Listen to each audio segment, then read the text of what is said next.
This channel does not promote any violent, harmful, or illegal activities. All content provided by this channel is meant for an educational purpose only. খুন, একের পর এক খুন। গত কয়েকদিনে শহরের নানা প্রান্তে উদ্ধার হয়েছে দেহ। আর সিংহভাগ ক্ষেত্রেই সম্পর্কের টানাপোড়েন। গলফ্রেন্ড বিচ্ছিন্ন কিছু নয়। কলকাতা লাগোয়া কেষ্টপুরেও তো রক্তাক্ত প্রেম। স্বামী বেসরকারি সংস্থায় চাকরি করেন, স্ত্রী বিউটিশিয়ান। স্বামী স্ত্রীকে দুজনকেই রোজ কাজের জন্য বেরোতে হওয়ায় সন্তান থাকে ঠাকুরদা ঠাকুমার কাছে। সেই সুখী গৃহকোণে আচমকাই প্রবেশ তৃতীয় ব্যক্তির। খুব অল্প সময়ের মধ্যেই গভীর সম্পর্ক তৈরি হওয়া এবং খুন হয়ে গেলেন মহিলা।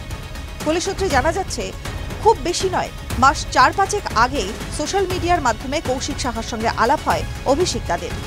আলাপ দ্রুত গড়ায় প্রেমে, আর তারপর অভিযোগ প্রেমিকাকে পরিবার থেকে বেরিয়ে আসার জন্য জোরাজুরি করে কৌশিক। রাজি না হয় একেবারে বাড়িতে গিয়ে চড়াও, সেটা প্ল্যান মাফিক। অভিষিক্তার স্বামী সাধারণত সকাল সকাল বেরিয়ে যান কাজে। সেই সুযোগ বুঝে কেষ্টপুরের বাড়িতে ঢুকে প্রেমিকাকে শ্বাসরোধ করে খুন। মাস কয়েকের যোগাযোগে কি এমন হলো যে প্রেমিকাকে দুনিয়া থেকে দূরে সরিয়ে দিতে হাত কাঁপল না প্রেমিকের?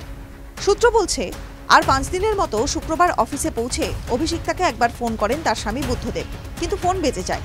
স্বামী ভেবেছিলেন স্ত্রী হয়তো ব্যস্ত, পরে রিং ব্যাক করবেন, কিন্তু ফোন তো আসেই না।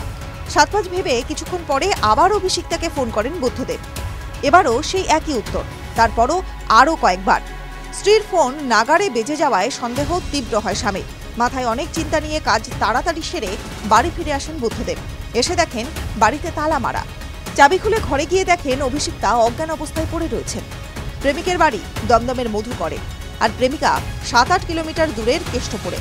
সূত্রের খবর, বছর 28-এর কৌশিক জানতেন যে তার থেকে 1 বছরের ছোট প্রেমিকা বিবাহিতা।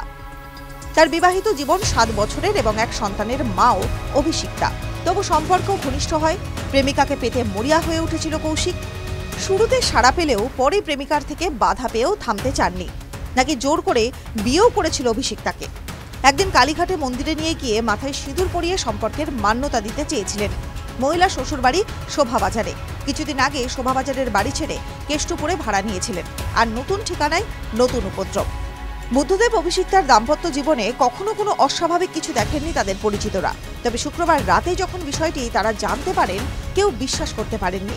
সোশ্যাল মিডিয়ায় কয়েকদিনের আলাপেই যে সর্বনাশ হয়ে যাবে তা কেউই টের পাননি। অথচ সোশ্যাল মিডিয়ায় শেষ পর্যন্ত হলো কাল। তা নিয়েই চিন্তা বাড়ছে সমাজবিদদের মনে। অনেকেই বলছেন, নতুন কারো সঙ্গে সম্পর্কে জড়ানোর আগে বা কথা বলার আগে সব দিক ভেবে নিয়েই তবেই পা ফেলা উচিত। কারণ জল হাতের বাইরে বেরিয়ে গেলে ততদিনে অনেক বড় ক্ষতি হয়ে থাকার সম্ভাবনা থাকে। TV9 Bangla digital.